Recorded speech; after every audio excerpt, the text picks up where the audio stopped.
Okay, so let's begin with some more questions on FLT itself. Adiabatic process and isothermal process such that a gas has an initial volume V0 and it is compressed adiabatically and isothermally eta times. What is the ratio of the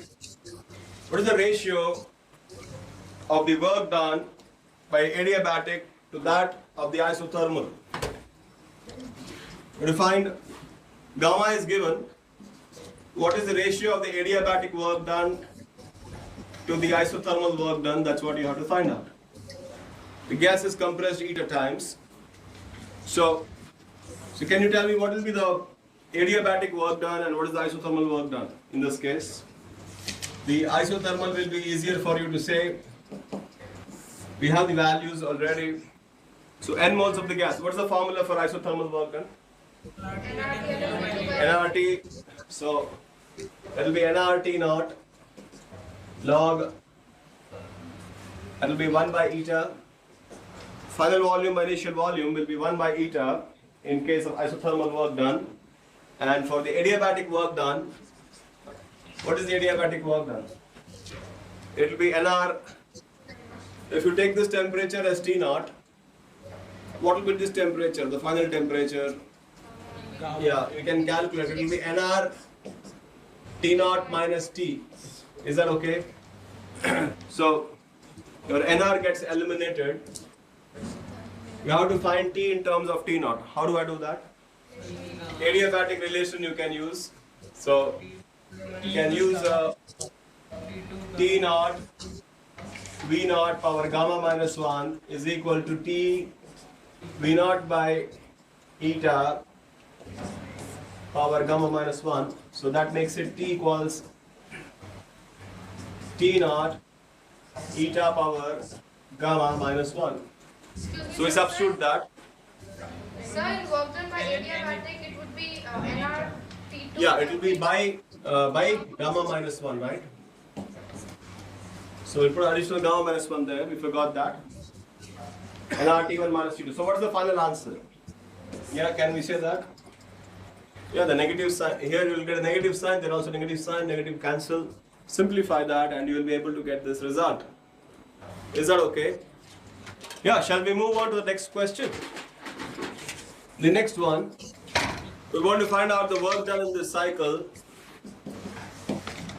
Pressure and volume are given in atmospheres and liters. So you're asking is it a circle or not? The values are given, check out whatever it is. See, the work done in the cycle will be equal to what? It will be given by the work done during ABC. A is the leftmost part. If you take the work done by ABC, how much will this be? This is the area under the curve ABC. Area under the curve ABC is the shaded part. If I say the blue shading, so to say, and what will be the work done by CDA? CDA will be negative, and that will be the area under the CDA curve, which is like this, if I'm showing it with the red one. So what you really have is equal to the blue minus the red. Blue minus red is equal to the area inside the curve. It is equal to the area enclosed. So in general, see, the area of the ABC is bigger, and that's positive also because that's work done by the gas, volume is expanding. And in the second part, volume is contracting, it is work done on the gas. So total work is done by the gas. If you have a cycle where it's going clockwise, work done will be positive. You find the area inside that curve and find out. If it's an anti-clockwise cycle, it will be a negative work. That's the first idea. So how much is the work done in this case? What will be the area inside this? That's now whether it's an ellipse, whether it's a circle or not, don't worry, because either way, your x and y are not the same axis. One is pressure, the other is volume. The other, it will be fine to think of it as an ellipse. What is the volume? What's the area of an ellipse? What's the area of an ellipse? Pi AB, where A is the semi-major axis and B is the semi-minor axis. If it's a circle, the major and minor axes are same. So it will be pi r square. In this case, pi AB. So what is A here? A is half of this. This is 6 liters. Half of that will be 3 liters. 3 liters is 3 × 10⁻³ meter cube. And what about the pressure? Pressure is 4 atmosphere. Half of it is 2 atmosphere.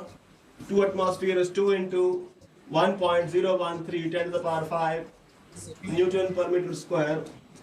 So that will be the required answer. So many joule will be the required answer. Getting it as 1.91 10⁵ joule. So the main idea is area inside the cycle is the work done by the cycle.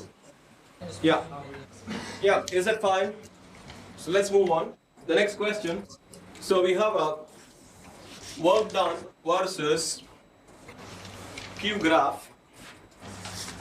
The graph consists of 2 isobars and an isotherm. Okay? Some values are given to you.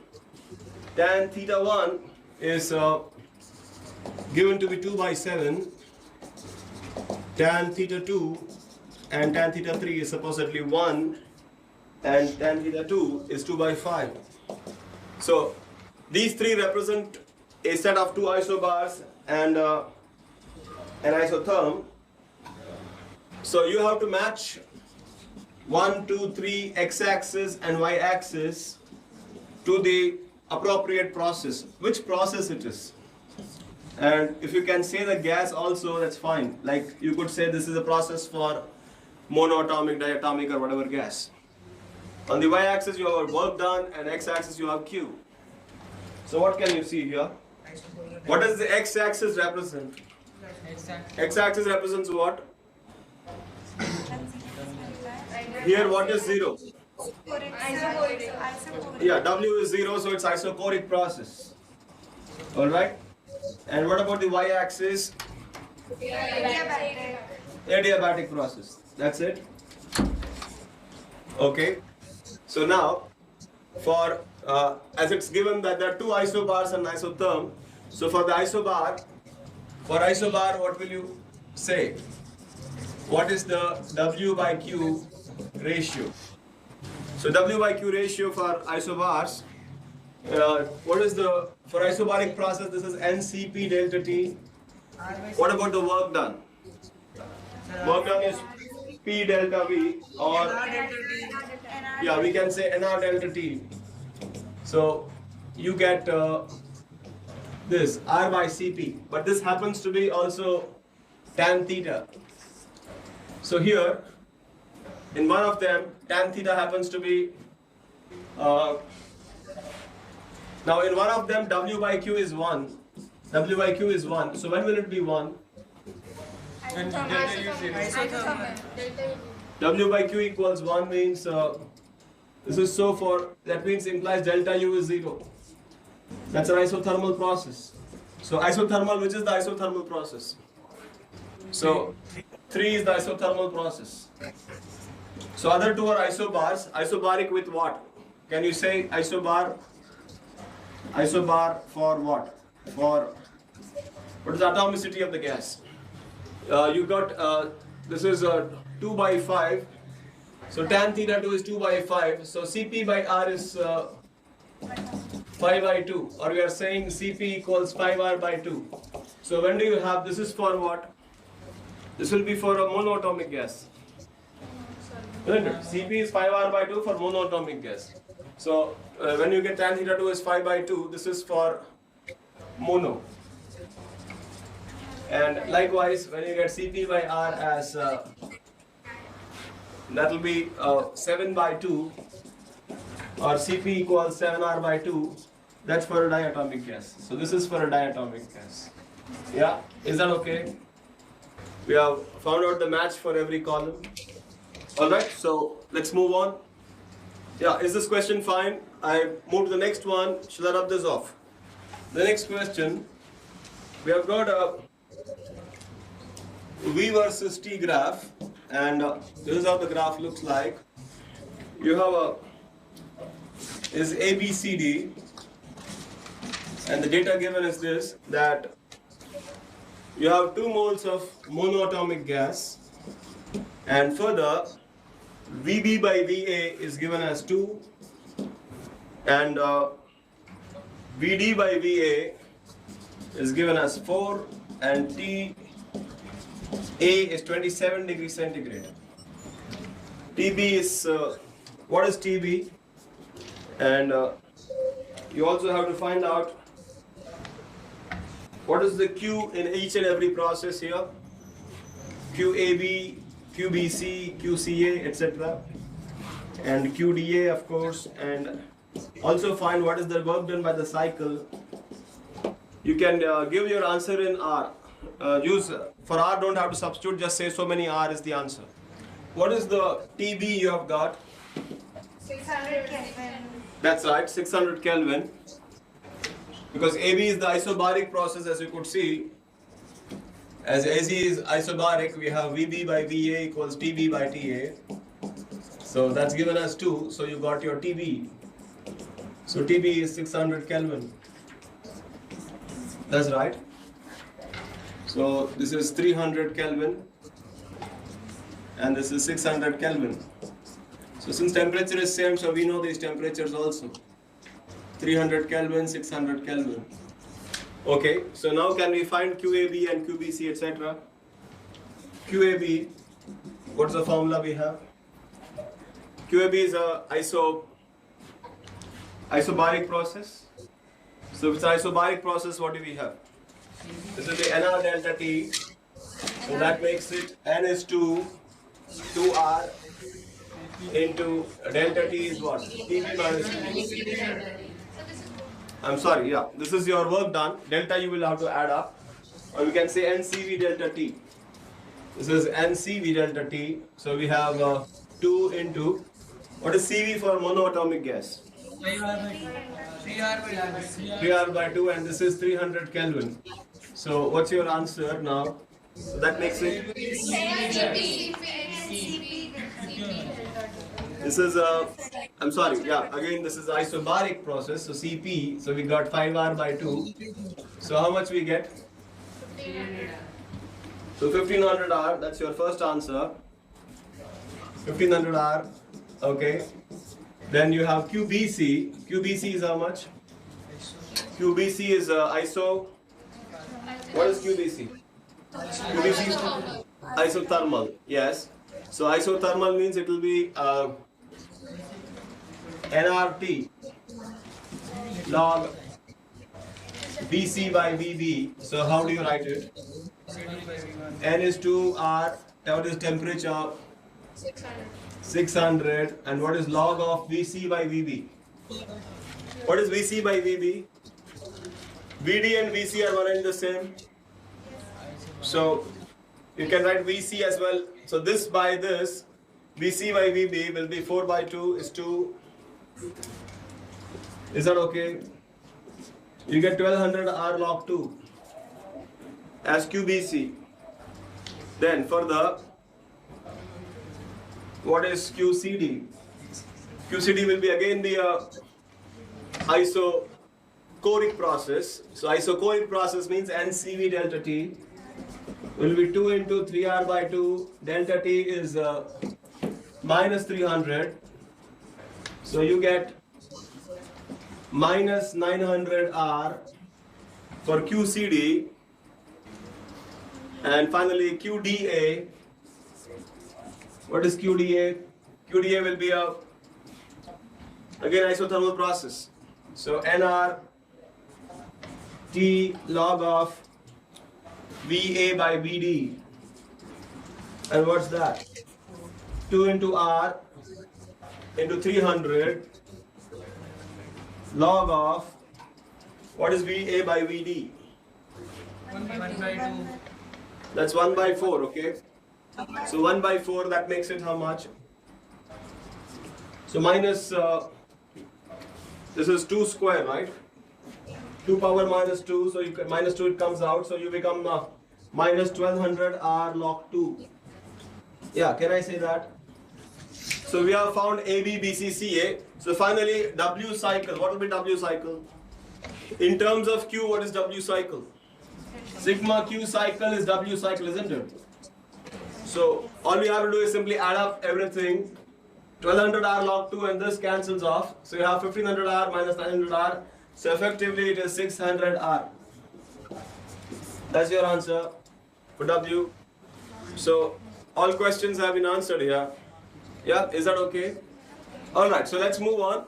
So I'm rubbing this off. Next concept in first law of thermodynamics. We would like to find out the efficiency of cycles. So let's examine cycles and find out their efficiency. So any process which kind of returns back to its original state after undergoing several processes is called a cycle. So now before we look at the cycle, I want to talk about efficiency. We talk about the efficiency of a heat engine. Now forget about the heat engine efficiency. What does efficiency mean as such? Output by input into 100. Output by input is what we call as efficiency. Output by input. Now from the context, we have to understand what is the output expected and what's the input to be given there.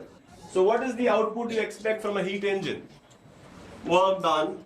So the output will be that of work. And what will you give it to a heat engine? Obviously heat you will give to the heat engine. So it will be work output by heat input. Is that okay? Now, tell me, why is it that we talk about conservation of energy on one hand and we talk about energy crisis? When energy is conserved, why should there be a crisis?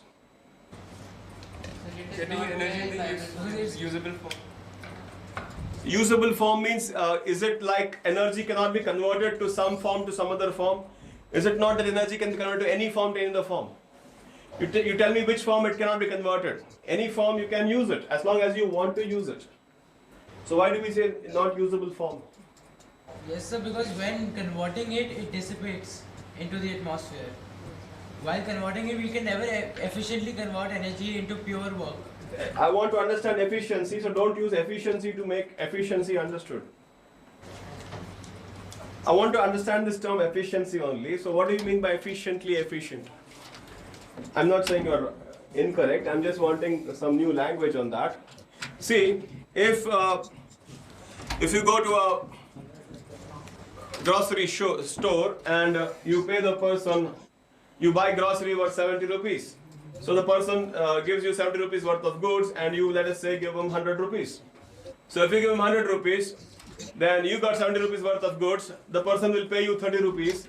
So effectively how much you paid him? You paid him, input is 70 rupees cash and output is 70 rupees grocery. So effectively your transaction is 100% efficient.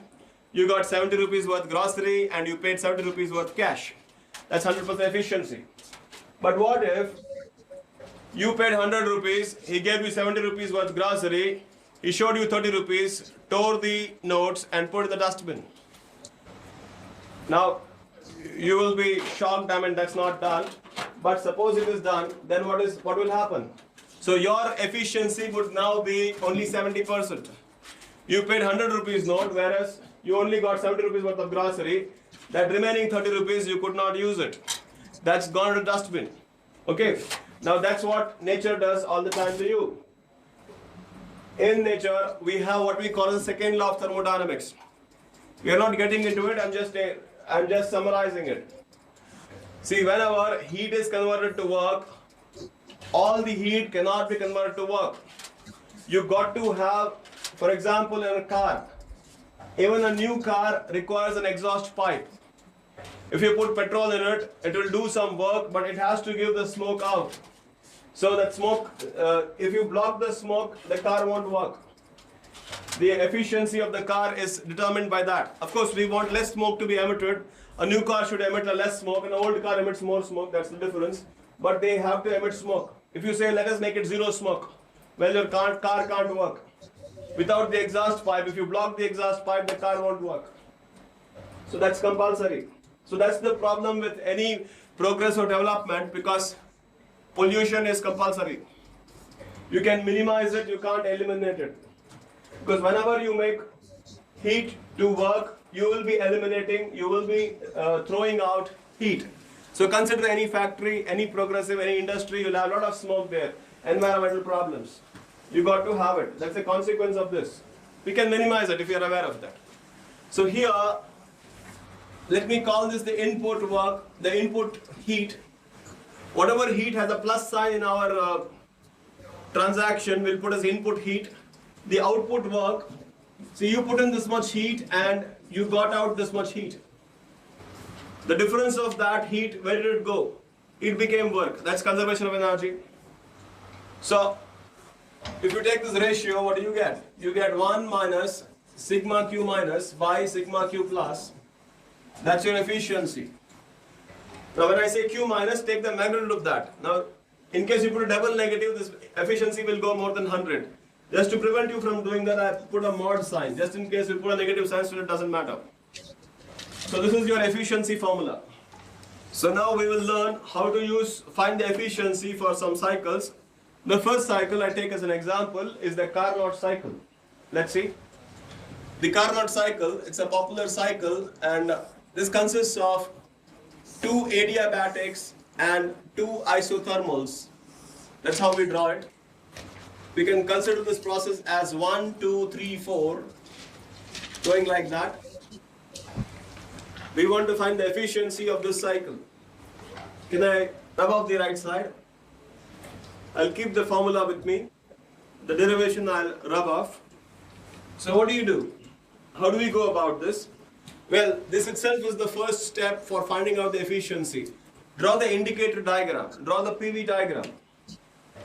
Having drawn the PV diagram, find the heat transferred in each and every process. 2. QAB, QBC, oh, it's called 1, 2, so let me call it 1, 2, Q2, 3, Q3, 4, Q4, 1. We find the heat transfer in each of the processes. Let's say this happens at temperature T1 and this happens at temperature T2. You're taking in heat from in the 1-2 process. What is the heat taken in? This is an isothermal expansion. Nr T1 log of, at 1, 2, 3, 4, you consider the pressure volume as P1, P2, etc. and the volume as V1, V2, etc. So the volume at 2 upon volume at 1, this is the formula for you. Is this positive or negative? nRT1 log V2 by V1, is it positive or negative? Positive, because V2 is greater than V1. So here, just to remind me that, I am putting a positive sign like that. A positive sign, encircle it. That means in this process, heat is taken in by the system. I am putting an arrow like that.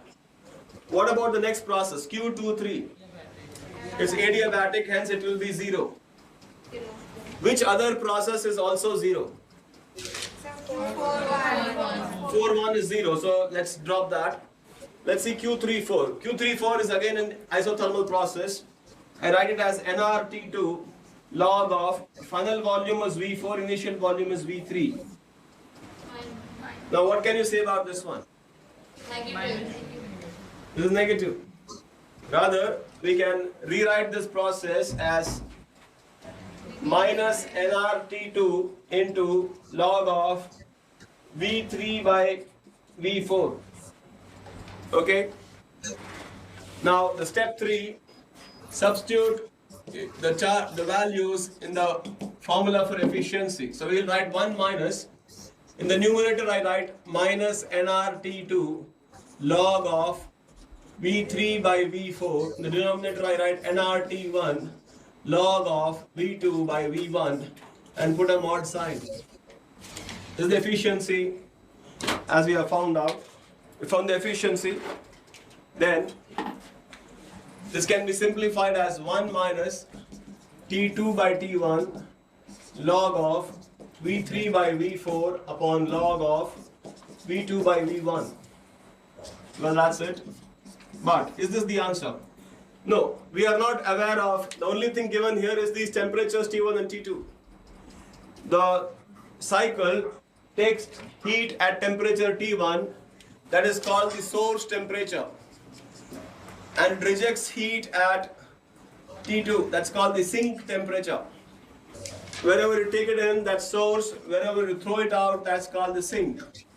Now we do not know these volumes, etc. We have to simplify further. In order to simplify further, we use the state variable relations and simplify. That's the fourth step. Between 1 and 2, is there any connection? Is there any connection between the variables?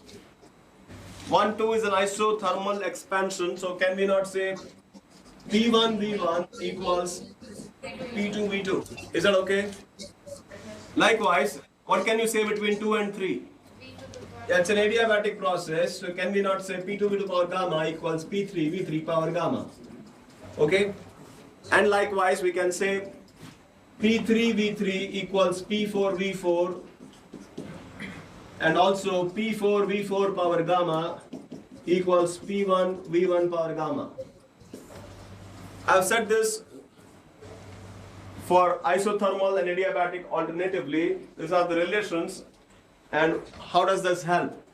Now we have to use this and simplify it. For example, in this case, I just multiply everything.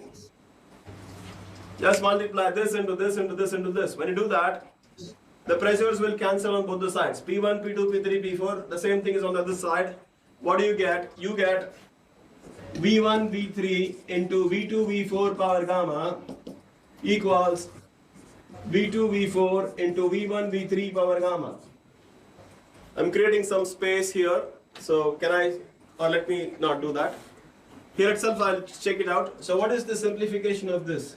This is V2, V4 power gamma minus 1 equals V1, V3 power gamma minus 1.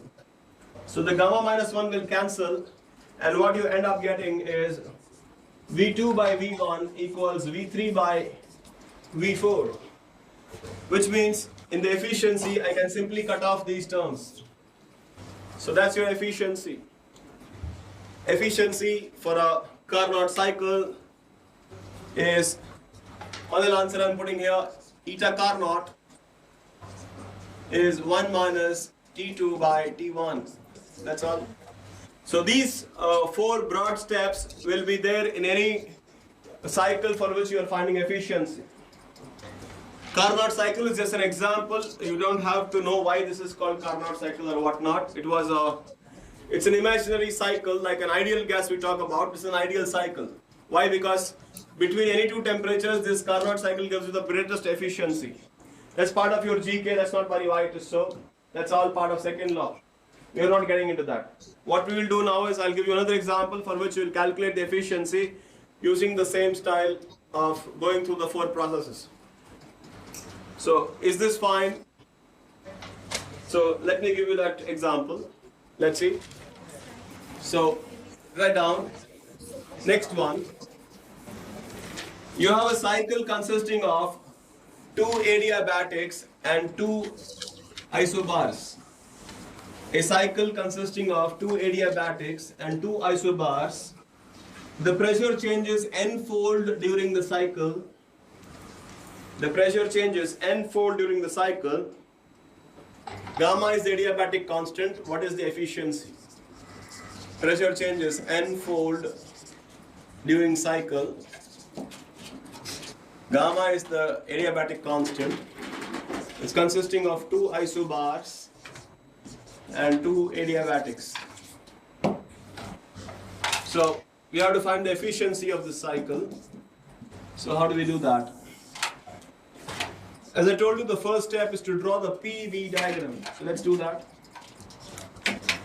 The PV diagram, 2 isobars would mean like that, and 2 adiabatics would mean like that.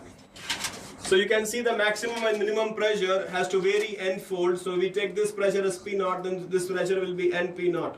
I can say like that. I'm just randomly labeling them with some numbers, 1, 2, 3, 4. Let this be the cycle. So just like we did the previous one, can you find out the heat transfer in each and every process? That's the second stage. And you get into Q12, Q23, Q34, Q41. So just write down how much they are. So what is your Q12? Or rather, two adiabatics we have, we can put that to be 0 first of all. Q23 is 0 and Q41 is 0. Which leaves out us only two of them we have to calculate. What are they? NCP T2 minus T1, and this will be NCP T4 minus T3. So which of this is positive, which is negative? 3, 4 is negative and this is the positive one. Okay? So as a step 3, I write down the efficiency is 1 minus. In the numerator, you would write the negative 1. So that will be written as NCP T3 minus T4.